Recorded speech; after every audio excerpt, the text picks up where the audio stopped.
Electric motors are made up of two main components, one stationary, called the stator, the other a rotor that moves inside the stator. The stator has multiple wire coils. Running electricity through them creates a concentrated magnetic field that turns the rotor, creating mechanical power. The stator is lined with slots, each of which holds a copper coil.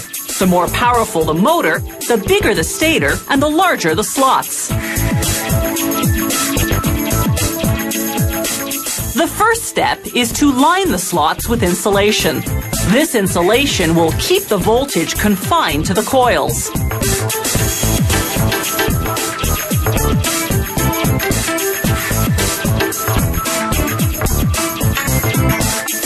The coils are made from several copper wires wound together by programmable machines.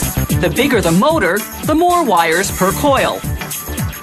In this motor, each coil consists of 13 strands of copper wire.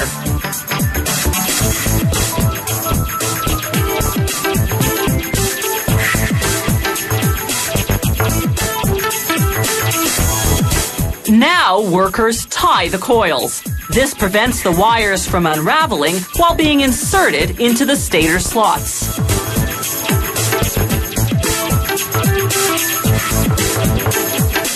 Workers cap each coil with fiberglass insulation.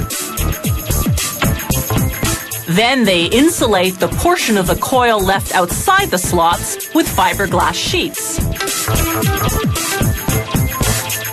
Then they insert fiberglass wedges to lock the coils inside the slots. Once all the coils are inserted and insulated, workers begin preparing the connection.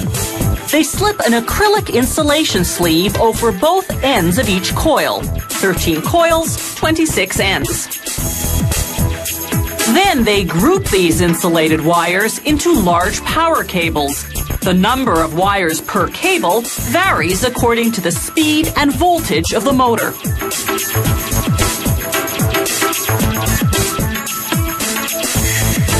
They solder the grouped wires together, then insulate the cables. They tuck some inside the stator and leave others accessible to be attached to a power source when the motor's installed. Now, using a cord made of heat and chemical-resistant polyester, they bind the coils tightly to ensure they won't move when the motor spins. This unit of bound coils is known as the stator coil. They now submerge the stator in a polyester-based varnish and vacuum it right through. This thorough penetration makes the stator coil moisture-resistant. Then they put the stator into an oven for 6 hours at 135 degrees Celsius. The varnish hardens, making the stator coil rigid. Now they have to balance the rotor. If it's off kilter, the motor will vibrate, hampering performance. They balance it the same way a mechanic balances car tires, only with 100 times greater precision. Now they slowly slide the rotor into the stator, careful not to damage the stator coil. The rotor will turn on steel bearings. They heat these bearings to expand them so they'll install easily. Then they blow on cold air to shrink them to a tight fit. It's the same process with the motor's back cover.